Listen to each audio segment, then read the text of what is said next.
शांति।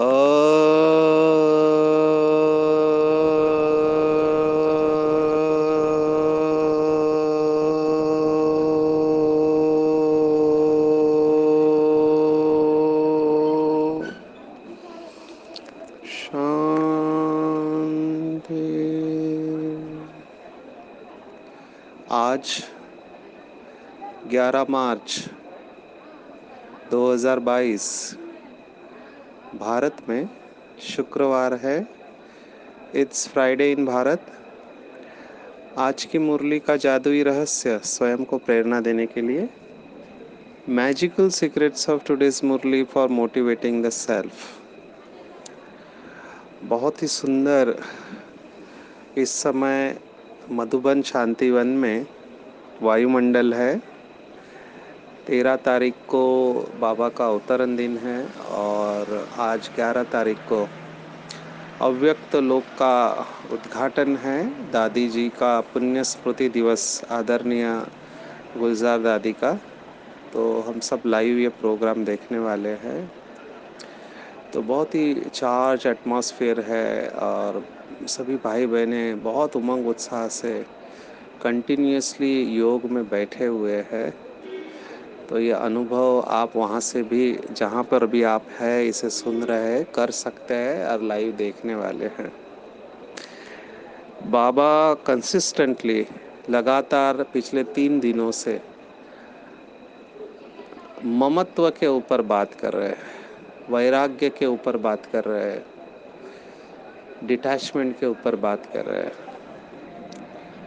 और ये बात बहुत इम्पॉर्टेंट इसलिए है क्योंकि जब तक इस पुरानी दुनिया और पुरानी शरीर के अंदर या पुराने संस्कारों के अंदर आकर्षण है, अटैचमेंट है, तब तक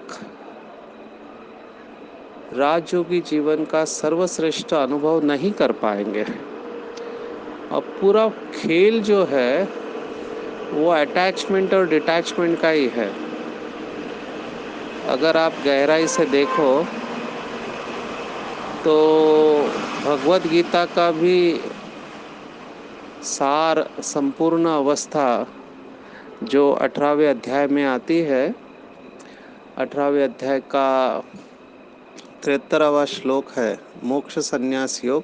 सबसे बड़ा अध्याय है, 78 श्लोक है, उसमें 73rd अर्जुन कहता है, नष्टो मोहा स्मृतिर्लब्धा तत्प्रसादयान्मयाच्युत स्थितो अस्मि गत संदेह करिष्येम वचनम तव। अर्जुन कहता है कि अब मेरा मोह पूर्ण तरह से नष्ट हो गया है अच्युत, मेरा मोह पूर्ण तरह से नष्ट हो गया है, मेरी स्मृति वापस आ गई है, संदेह पूर्ण नष्ट हो गया। तुम जो कहो मैं करने के लिए तैयार हूँ। आप सोचो, जो अर्जुन शुरुआत में कहता है पहले अध्याय में, सिदंती मम गात्राणि मुखम च परिशुष्यते, मुझे टेंशन आया है, मेरे हाथ काँप रहे, धनुष्य में पकड़ नहीं पा रहा हूँ, मुंह सूख गया है, ये सब टेंशन के लक्षण होते हैं। और वो कह रहा था कि मैं कैसे मारूँ, ये सब मेरे मामा चाचा काका है, इनके कंधों के ऊपर मैं बड़ा हुआ हूँ, इससे तो भीख मांग कर जीना अच्छा है। ये अवस्था अर्जुन के बुद्धि के ऊपर मोह हुआ था। ऐसे नहीं कि अर्जुन ने पहले नहीं उनको हराया था। महाभारत जिन्होंने पढ़ा है वो जानते हैं, पहले भी अर्जुन ने इनको हराया था, लेकिन अभी अर्जुन के बुद्धि के ऊपर मोह का पर्दा आया था। तो ये मोह का निराकरण परमात्मा करते हैं। अभी हमारे जीवन से ये कैसे लागू पड़ता है, तो आज के मुरली का वरदान है, बाबा ने कहा, पुराने संसार और संस्कारों की आकर्षण है ये। तो जब तक ये आकर्षण से पूरी तरह से मरेंगे नहीं, तब तक परिवर्तन नहीं हो सकता। बहुत सारे बाबा के बच्चे बोलते रहते कि हम बहुत कोशिश करते हैं लेकिन संस्कार परिवर्तन नहीं होते। पुराने संस्कार बार बार वार करते हैं और पुराने संसार में बुद्धि जाती है। तो बाबा ने उसका सॉल्यूशन दिया है। जो बच्चे कहते हैं कि क्या करे, चाहते नहीं है लेकिन हो जाता है या हो गया, तो जो बोलना नहीं चाहते वो बोलते हैं, जो सोचना नहीं चाहते वो सोचते हैं, जो करना नहीं चाहते वो करते हैं। तो ये जो अवस्था है ये अधीनता की अवस्था है। अधीन है, अधिकारी नहीं है। और इसका सॉल्यूशन है जीते जी मरना। अब ये जीते जी मरना भी बहुत अच्छी तरह से समझना बहुत ज़रूरी है। मन को मार के जीना है या मन को सुधारना है, ये दो बातें हैं। तो कई लोग मन को मार के जीते हैं। आज की मुरली में बाबा ने सन्यासियों का उदाहरण दिया है कि वो समझते हैं कि स्त्री के साथ रहकर पवित्र रहना मुश्किल है, तो स्त्री को छोड़ के जंगल में चले जाते हैं। हद का सन्यास है उनका। बाबा ने तो हमको सर्वश्रेष्ठ सन्यास सिखाया है, जिसको कहते हैं बेहद का सन्यास। माना सबके बीच में रहते हुए, कर्म करते हुए, अपनी ड्यूटी संभालते हुए, घर गृहस्थ में रहते हुए मन और बुद्धि को परमात्मा में लगाने का। ये थोड़ा डिफ़िकल्ट है, क्योंकि घर बार छोड़ के जंगल में जाना उस प्रकार से देखा जाए तो इजी है। वहाँ पर भी जाने के बाद कुछ लोगों को पुरानी दुनिया याद आती है और वो वापस आ जाते हैं। लेकिन घर गृहस्थ में रहते हुए, अपना काम धंधा करते हुए, अपना कर्तव्य निभाते हुए परमात्मा को साथी बनाकर चलना, ये थोड़ा चैलेंजिंग है शुरुआत में। लेकिन जो जीते जी मर गया उसके लिए बहुत सहज है। बाबा ने कहा कि रावण का एक सिर खत्म करते तो दूसरा आ जाता है। एक मुरली में बाबा ने कहा था कि कुत्ता निकालता है तो बिल्ली आती है, बिल्ली को निकालता है तो चूहा आता है। तो कुछ ना कुछ चलते रहता है, क्योंकि बीज को आपने ख़त्म नहीं किया। रावण का जो बीज है उसको ख़त्म नहीं किया। तो उसके ऊपर बहुत सारी कहानियाँ हैं शास्त्रों की। एक कहानी इस समय याद आ रही है जो आपको सुनाते हैं। ये कहानी है अफ्रीकन तोते की। अफ्रीका में बोलने वाले तोते होते हैं। तो एक भारत का बिजनेसमैन अफ्रीका जाता है, तो उसे वो तोते पसंद आते हैं। तो वहाँ से एक तोता खरीद कर वो भारत में लाता है, उसके साथ बातें करता है। तोता भी खुश रहता है, उसके साथ बातें करता है। कुछ साल बाद इस बिजनेसमैन को, व्यापारी को वापस अफ्रीका जाना होता है। तो वो बोलता है, उससे पूछता है अपने तोते से, भारत वाले, कि मैं तुम्हारे गांव जा रहा हूँ, तुम्हारे दोस्तों से कुछ कहना है क्या? तो वो तोता कहता है उनको बोलना मैं ठीक हूँ करके। तो ये व्यापारी जब वापस अफ्रीका जाता है तो उनके दोस्तों से कहता है कि मैं तुम्हारे भारत वाले दोस्त से मैसेज लाया, उसने कहा वो ठीक है। तो जैसे ही वो कहता है कि वो ठीक है, तो अफ्रीका में जो तोते थे उसमें से एक तोता मूर्छित होकर गिर जाता है। तो इसको लगता है कि इन दोनों का आपस में बहुत प्यार रहा होगा, इसकी याद आई होगी, इसलिए उसकी याद में ये मर गया। वापस आता है, यहाँ आकर भारत के तोते को बताता है कि मैंने तुम्हारा संदेश तुम्हारे दोस्तों को दिया, उसमें से एक मूर्छित होकर मर गया। तो जैसे ही ये वो मैसेज सुनता है तो ये भी मूर्छित होकर गिर जाता है, मर जाता है। तो व्यापारी बोलता है सचमुच में दोनों का आपस में बहुत प्यार रहा होगा, इसलिए इसको भी उसकी याद आई और ये भी मर गया। तो उसको पिंजड़े से बाहर निकाल कर बाहर वो रखता है। जैसे ही वो बाहर रखता है, वो तोता है उड़ के चला जाता है खिड़की से बाहर, और बाहर के पेड़ के ऊपर जाके बैठता है। तो इसको आश्चर्य लगता है। वो उसको पूछता है कि तुम्हारे अफ्रीका वाले दोस्त ने ऐसा तुमको क्या मैसेज दिया? तब वो तोता कहता है कि मेरे अफ्रीका वाले दोस्त ने मुझे मैसेज दिया कि तुम अभी पिंजड़े में बंद हो, अगर तुमको पिंजड़े से बाहर निकलना है तो जीते जी मरना सीखो, learn the art of dying alive. तो यही हमारे लिए मैसेज है इसमें, कि हम सब इस समय कर्म बंधन के पिंजड़े में बंद है उस तोते की तरह। और अगर हमको पिंजड़े से मुक्त होना है, मुक्ति और जीवन मुक्ति का अनुभव करना है, जिसको बाबा ने कहा डाली का पंछी से उड़ता पंछी बनना है। एक है डाली का पंछी। कई बार डाली के पंछी को इतनी आदत लग जाती है कि डाली छोड़ने का दिल ही नहीं करता है, क्योंकि डाली में ही सुख वो समझ लेता है, जो कि काग विष्ठा के समान सुख है, लेकिन उसको वो सुख अच्छा लगता है। तो डाली का पंछी बनना है या उड़ता पंछी बनना है, ये हमारे ऊपर है। लौकिक में कहते हैं कि देहधारियों का प्यार जो है वो पिंजड़े का पंछी बनाता है और परमात्मा का प्यार उड़ता पंछी बनाता है। तो हमारे पास अभी चॉइस है, और वो चॉइस है जीते जी मरना। लेकिन कैसे मरना? तो खुशी खुशी से मरना। कई लोग दबा कर मरते हैं, वैसे नहीं मरना है, खुशी खुशी से। मरने को लोगों ने बहुत कठिन समझा है। एक्चुअली पहले भारत में जो गुरुकुल प्रथा थी, गुरुकुल सिस्टम था, तो आप में से कई जानते होंगे कि गुरुकुल में बहुत सारे विद्याएं सिखाए जाते थे। भारत में तो अनेक विद्याओं का गायन है। 64 कला बताए, बाबा ने 16 कला बताई है, 16, 32 और 64। तो ये 3 आंकड़े हैं। लेकिन जो भी है, कलाएं अलग अलग प्रकार के सिखाए जाते थे। केवल पढ़ाई नहीं होती थी, सब कुछ करना होता था। आपने श्री कृष्ण या श्री राम का बचपन का कहानी सुना होगा। श्री कृष्ण के जो गुरु थे उनका नाम था संदीपनी ऋषि। उनके साथ सुदामा जैसा ब्राह्मण, ये राजा का बेटा, दोनों साथ में पढ़ते थे, जंगल में लकड़ियाँ काटने को जाते थे। श्री राम राजा के बेटे थे, दशरथ के पुत्र, सभी भाई सबके साथ पढ़ते थे। वशिष्ठ उनको गुरु थे। तो उनको सभी प्रकार की विद्या सिखाई जाते थे। खाना बनाना, लकड़ी काटना, धनुर्विद्या और शास्त्रों की विद्या, ये सब सिखाए जाते थे। तो सभी विद्याओं में पारंगत होते थे। उसमें एक प्रमुख विद्या थी अध्यात्म विद्या। और सबसे इंटरेस्टिंग बात कि आत्मा का ज्ञान दिया जाता था, जो अनफॉर्चुनेटली भारत में बंद कर दिया है। नहीं तो आत्मा का ज्ञान है, मृत्यु का डर निकालने के लिए बहुत लाभदायक है। इवन अनफॉर्चुनेटली मैं देख रहा हूँ, हम डॉक्टर हैं, हमको भी सिखाया नहीं जाता है, मृत्यु के बारे में ज्ञान दिया ही नहीं जाता है, जबकि ये फंडामेंटल है। मुझे ऐसे लगता है ये फंडामेंटल है। जितना जीना इम्पोर्टेंट है, उतना मृत्यु भी उतना ही इम्पोर्टेंट है। इट्स अ हार्ड फंक्शन, हम अंग्रेजी में कहते हैं। क्योंकि मरेंगे नहीं तो नए कैसे पैदा हो गए? तो मृत्यु माना ड्रेस और एड्रेस का परिवर्तन। पर मरना भी एक कला है ना। मरते तो सभी है। किसी ने कहा है कि मृत्यु और मोक्ष में क्या फ़र्क है? तो मृत्यु और मोक्ष में बहुत बड़ा अंतर ये है कि मृत्यु माना आपकी सांसें ख़त्म हो चुकी, लेकिन इच्छाएं अभी भी बाकी है।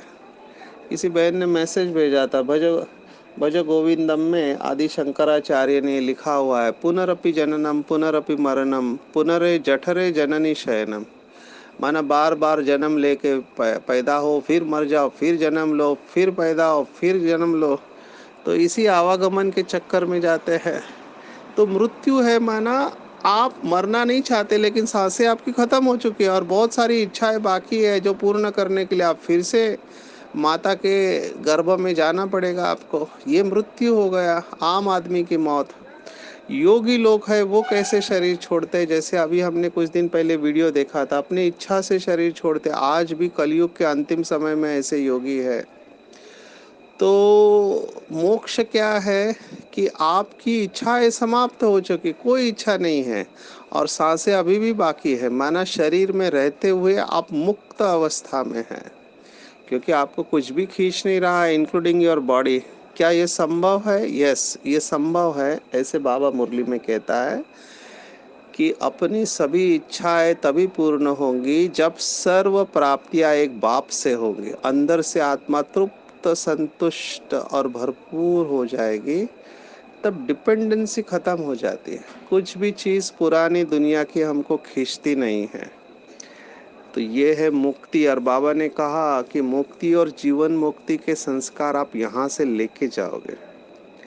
इसका अर्थ ये है कि मरने से पहले हमारे जो संस्कार होंगे, वो संस्कारों के आधार पर हमारा जन्म है। प्लीज़ अंडरस्टैंड दिस, इसको अच्छी तरह से समझना। जिस घर में, जिस शहर में, गांव में माता पिता के पास हम जन्म लेते हैं, एक तो हमारा कर्मिक अकाउंट होता है, लेकिन उसके साथ में सबसे इम्पोर्टेंट हमारे संस्कार होते हैं। जिन सवालों के जवाब हमको मिलने हैं, उस घर में हम पैदा होंगे और वहाँ पे हमको लेसन सीखना है। तो हम जिस भी राष्ट्र में या राज्य में या गांव में पैदा होते हैं, हमारा अकाउंट होता है उन आत्माओं के साथ, और मुझे वहाँ से आगे की जर्नी करनी है। तो वो लेसन्स जल्दी सीखने चाहिए। लेसन्स तो सीखने ही, आपको पाठ तो पढ़ना है। जैसे कुछ बच्चे जन्म से ही वैराग्य होता है, उनको पुरानी दुनिया का कोई आकर्षण नहीं रहता है। जैसे सुखदेव के बारे में शास्त्रों में बताते हैं, वैरागी बालक, या सनक आदि 4 पुत्र बताए हुए जो हमने अभी 10वें अध्याय में देखा कि सनंत कुमार आदि ब्रह्मा के 4 पुत्र, जिनकी आयु हमेशा 5 वर्ष बताई है, प्योरिटी का प्रतीक है। बचपन से ही उनको पुरानी दुनिया में आकर्षण नहीं। ये क्यों होता है? क्योंकि पिछले जन्म का कैरी फॉरवर्ड है, उन्होंने बाकी सब लेसन सीख लिए हैं।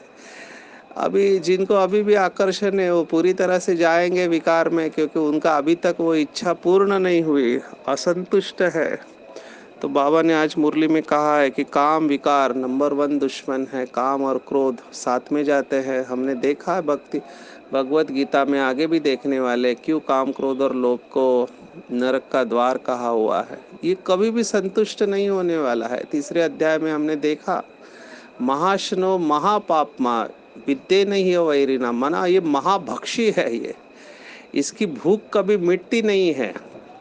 काम माना केवल सेक्सलेस नहीं, काम विकार नहीं, लेकिन कामनाएं, अनियंत्रित कामनाएं, जिसको मार्केटिंग वालों ने कहा कि ये दिल मांगे मोर, एक खत्म नहीं हुई तो दूसरी तैयार है खड़े, और ये हमेशा व्यक्ति को असंतुष्ट बनाए रखती है।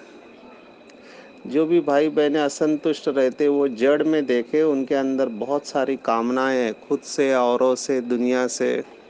वो कामनाएं कभी पूर्ण नहीं होती, इसलिए हमेशा डिस्टर्ब रहते, असंतुष्ट रहते हैं। और जैसे ही आपको रियलाइजेशन हुआ कि मैं आत्मा हूँ, परमात्मा की संतान हूँ, सर्व प्राप्ति संपन्न हूँ, मैं जहाँ हूँ, जिस स्थान पर हूँ, जिस गांव में हूँ, जिस घर में हूँ, इसी क्षण मैं संपूर्ण हूँ, संपन्न हूँ, इसको फील करना है। जिसने इसको महसूस किया कि अभी जहाँ पर मैं हूँ, मेरे पास जो कुछ भी प्राप्त है मुझे, वो मुझे संपूर्ण सुखी बनाने के लिए पर्याप्त है। इसलिए एक वाक्य कई लोग डालते हैं कहानियों के बाद में, जो प्राप्त है वो पर्याप्त है। हम समझते हैं ज़्यादा आएगा तो सुख आएगा। ये जो ज़्यादा है वहीं पर तो प्रॉब्लम है। ज़्यादा आए या नहीं आए, मैं अपनी सुख स्वरूप अवस्था में रहूं, जिसको हमने 2रे अध्याय में देखा। सुख दुखे समय कृत्वा लाभा लाभो जया जय, समत्व भाव। कुछ भी हो, ये तो पुरानी दुनिया है ना, तो ऊपर नीचे होता रहेगा। कभी हमारे इच्छा के अनुसार होगा, कभी हमारे इच्छा के अनुसार नहीं होगा। दोनों अवस्था में समान वही रह सकता है जिसको ये स्टेबिलिटी है, स्थिरता है, समझ है, महसूसता है कि मैं अभी इस क्षण परमात्मा के साथ हूँ और मैं संपूर्ण हूँ। मेरी सभी इच्छाएं पूर्ण हो चुकी है, मैं संपूर्ण हूँ। फील करो इस बात को। अभी आप जहाँ पर भी हो, आपके पास जो भी है, 2 जोड़ी कपड़े हैं, खाने को मिला है, पीने को पानी है, रहने को घर है, बस काफ़ी है। जो है वो काफ़ी है, और वहीं पर संतुष्टता की शुरुआत होती है, तो बुद्धि का भटकना बंद हो जाता है। इसको बहुत गहराई से, इसी को कहते हैं जीते जी मरना। इसको कहते हैं आर्ट ऑफ लिविंग। अंग्रेजी में कहते हैं आर्ट ऑफ लिविंग, जीवन जीने की कला। लेकिन ये अंग्रेजी शब्द बहुत अच्छा है। किसी ने लिविंग का स्पेलिंग बताया LIVING, लिव माना जीना, लेकिन लिविंग का और एक होता है स्पेलिंग, वो है LEAVING, लिविंग माना छोड़ देना। ये भी रियल आर्ट ऑफ लिविंग है। और रियल आर्ट ऑफ लिविंग माना उन सब बातों को छोड़ना जो मुझे दुखी करती है। जो भी मुझे दुखी करती है उनको छोड़ना। तो कौन सी बातें दुखी करती है? तो शूद्रों का संग मुझे दुखी करता है। अभी इस बात को बहुत अच्छी तरह, शूद्र कोई व्यक्ति नहीं है। हर वो संग जो आपको अपनी दिव्यता से नीचे लेके आता है, वो सब शूद्रों की लिस्ट में आ जाता है। बाबा ने आज टीवी के बारे में बताया है ना, बाइस्कोप। बाबा के ज़माने में उस समय बाइस्कोप होता था। आज तो सिनेमा अपनी चरम सीमा पर है। ओपनली एडवर्टाइज भी आप परिवार के साथ बैठ के नहीं देख सकते। तो बाबा ने देखो 1936 में ये बात कही थी कि सिनेमा माना सीन की माँ, सीन माना पाप, पाप की माँ है, क्योंकि सिनेमा देख के वृत्ति चंचल होती है। एक बहन ने बाबा को प्रश्न पूछा था कि बाबा टीवी देखना चाहिए कि नहीं देखना चाहिए। आप सोचो, ऐसे प्रश्न बाबा को पूछे जाते थे। बाबा का जवाब कितना सुंदर था। बाबा ने उस बहन को जवाब दिया कि अगर अपनी अवस्था की चेकिंग करना है तो ज़रूर टीवी देखो। चेकिंग होती है ना, टीवी देखने के बाद मेरी वृत्ति चंचल होती है, मेरे अंदर डर या काम विकार की वासना या और कोई इच्छाएं पैदा होती है, तो मुझे नहीं देखना चाहिए। अगर मेरे ऊपर उसका असर नहीं पड़ता है तो फ़र्क नहीं पड़ता है टीवी पर क्या दिखा है। पुरानी दुनिया में फ़र्क नहीं पड़ता है, आप सब कुछ करते हुए न्यारे और प्यारे हैं। इसको कहते देखते हुए नहीं देखना, सुनते हुए नहीं सुनना। माना जहाँ पर आपको जाना ही नहीं, आपके जीवन का लक्ष्य ही नहीं, तो फर्क क्या पड़ता है बाहर क्या चल रहा है। पर धीरे धीरे अनुभव ये कहता है कि जैसे आपका बाबा से प्यार बढ़ता जाएगा, जैसे आपको ईश्वरीय नशा चढ़ता जाएगा, पुरानी दुनिया और पुरानी बातों से इंटरेस्ट खत्म होते जाएगा, ममत्व अपने आप दूर हो जाएगा, क्योंकि बुद्धि स्वच्छ होते जाती है। और स्वच्छ बुद्धि निगेटिव बातों को स्ट्रेट अवे रिजेक्ट करती है, क्योंकि जैसे वस्त्र सफ़ेद हो जाता है साफ, तो छोटा दाग भी खराब दिखाई देता है। ऐसे ही बुद्धि जैसे स्वच्छ हो जाती है तो निगेटिव बातों को रिजेक्ट करने लगती है। उसको अच्छा ही नहीं लगता है कि ये क्या कचरा मैं ले रहा हूँ, why I am wasting my time, मैं अपना समय क्यों वेस्ट कर रहा हूँ। सबसे बड़ी रियलाइजेशन आध्यात्मिक मार्ग पर होती है, सभी को होती है। जितनी बुद्धि स्वच्छ होगी, पवित्र होगी, उतना एक बहुत बड़ी रियलाइजेशन या महसूसता होती है कि टाइम इज़ वैल्यूएबल, संकल्प इज़ वैल्यूएबल, श्वास इज़ वैल्यूएबल। ये तीन बहुत बड़ी महसूसताएँ होती है कि समय अमूल्य है, श्वास अमूल्य है और संकल्प अमूल्य है। तीनों एक दूसरे के साथ जुड़े हुए हैं। टाइम बहुत वैल्यूएबल है, क्योंकि पता चल रहा है कि एक सेकंड में कितनी कमाई हो सकती है। एक मिनट की शांत स्वरूप अवस्था का असर कितने देर तक रहता है। जैसे ही ये रियलाइजेशन होता है, महसूसता होती है, ऐसे लगता है कि बस अब कुछ नहीं चाहिए। क्यों मैं इतना भाग रहा था, भटक रहा था, वो भी कौड़ी पिछाड़े है। आप सोचो, इस बात को अच्छी तरह से मनन चिंतन करना। इसके पीछे हम नहीं है कि आपको पैसा नहीं कमाना चाहिए, करना ही, इसको गलत नहीं लेना, सब कुछ करना, लेकिन उसमें टू मच बुद्धि नहीं जानी चाहिए। माना वो खींचना नहीं चाहिए। जितना आवश्यक है परमात्मा आपको ज़रूर देगा। बाबा का ये वायदा है कि बच्चों को अंतिम जन्म में 2 वक्त की रोटी ज़रूर मिलेगा। मुझे नहीं लगता ऐसा कोई बाबा का बच्चा होगा जिसको 2 वक्त की रोटी भी नहीं मिल रही है।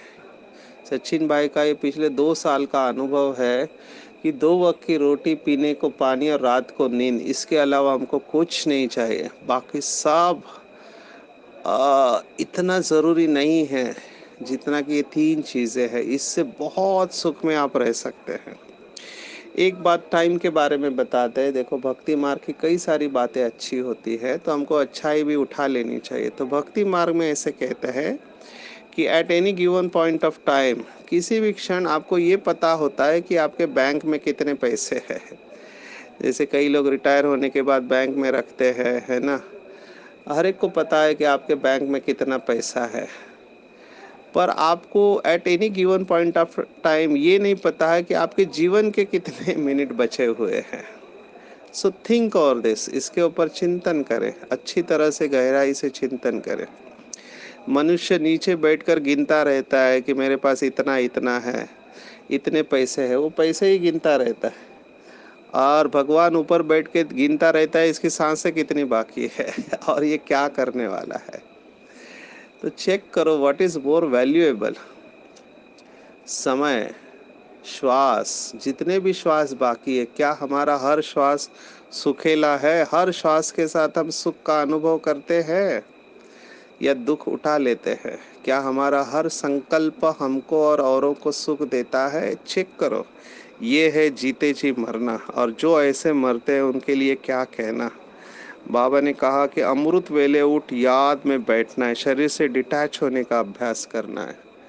ये अभ्यास बहुत सुखदायी है। जो भी बाबा के बच्चे अशरीरी अवस्था में जाते हैं, मैं मेहमान हूँ, महान हूँ, इस देह में अवतरित आत्मा हूँ, शरीर रूपी मंदिर में देवता हूँ, निराकार सो साकार हूँ, परम धाम निवासी हूँ, ये सब जो स्मृतियाँ बाबा ने दी है, इसको बारी बारी से रिवाइज करते जाएंगे। जितना रिवाइज करेंगे, डिटैच होंगे, उतना सुख का अनुभव कर पाएंगे।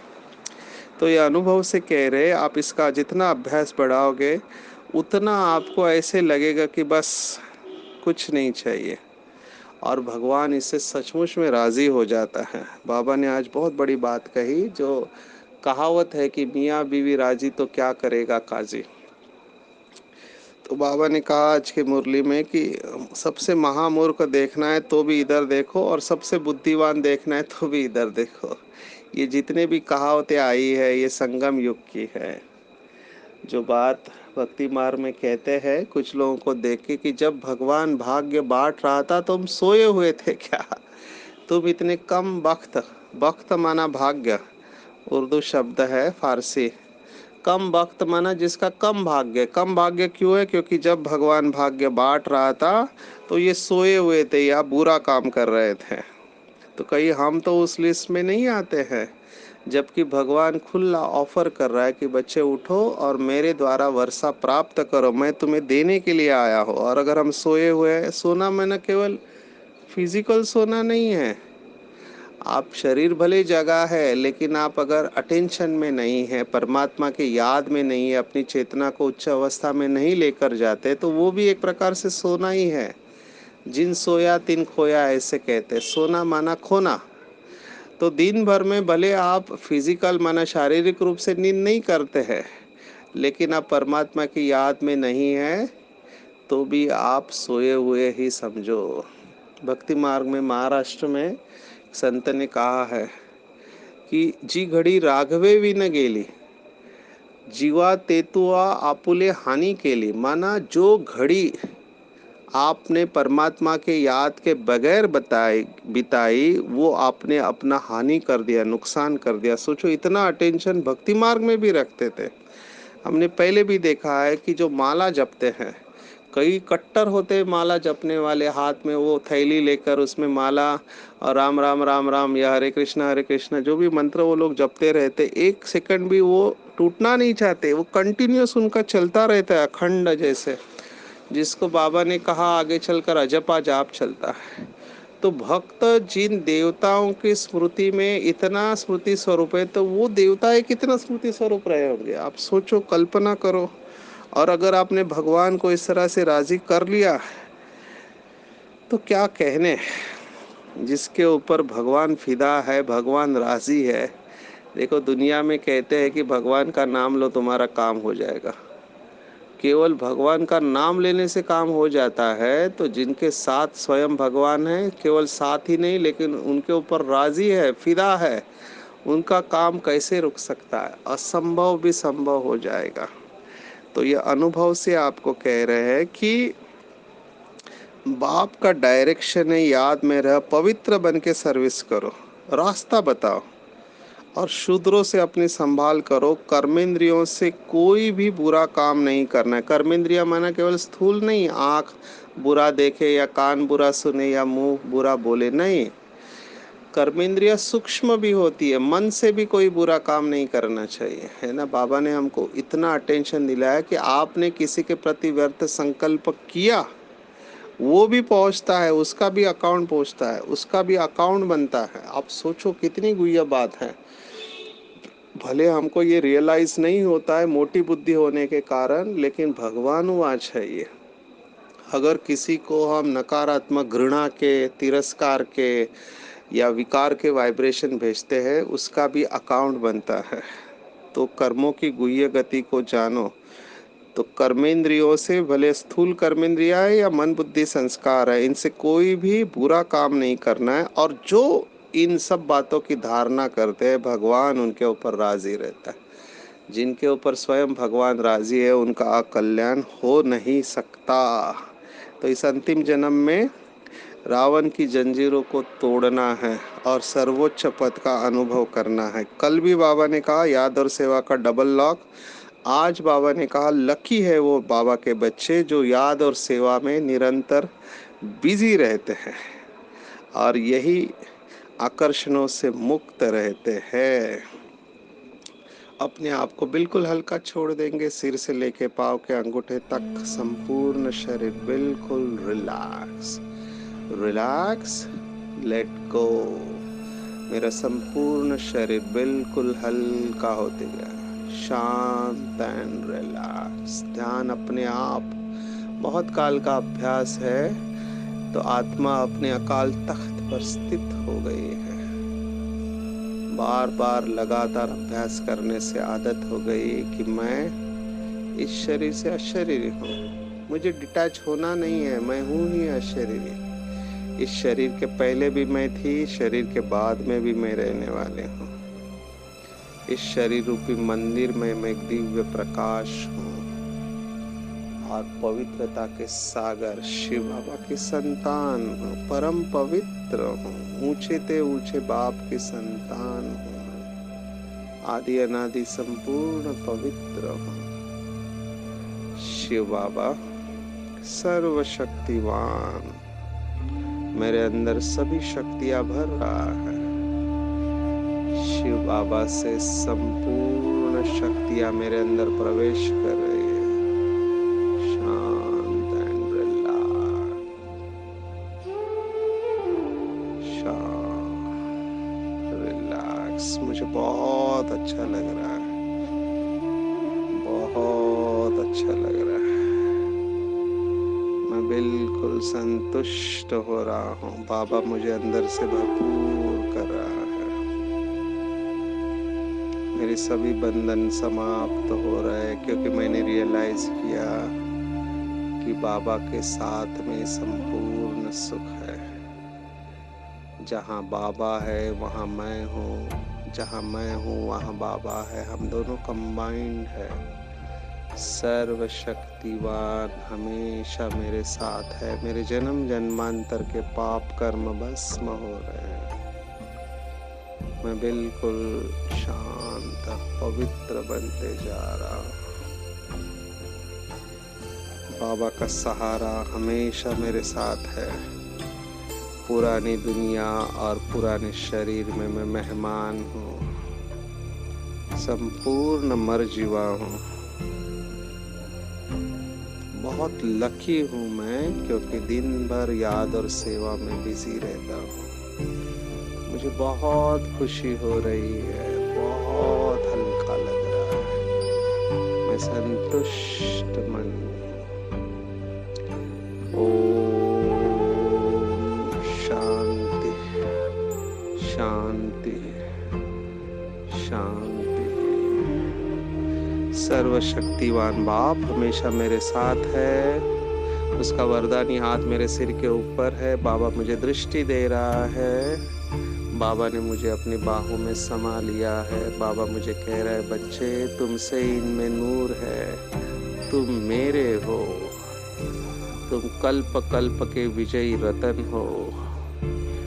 बाबा ने वरदानी हाथ मेरे सिर के ऊपर रखा है। बाबा मुझे कह रहा है, जाओ बच्चे विश्व की सेवा करो, सभी के दुखों को दूर करो। तुम मास्टर सुख करता और दुख हरता हो, मैं तुम्हारे साथ हूँ। विघ्न विनाशक हो तुम, जाओ तुम्हारी विजय निश्चित है, निश्चित है, निश्चित है। मैं मुस्कुराता हुआ बाबा से दृष्टि ले रहा हूँ, बहुत खुश हूँ और बाबा को कह रहा हूँ, हाँ बाबा आप जैसे बोलते हो वैसे ही होगा। मेरा बाबा, मीठा बाबा, प्यारा बाबा, दुलारा बाबा, सच्चा बाबा और अच्छा बाबा, दयालु बाबा, कृपालु बाबा, वाह बाबा, शुक्रिया बाबा, शुक्रिया। अच्छा, ओम शांति।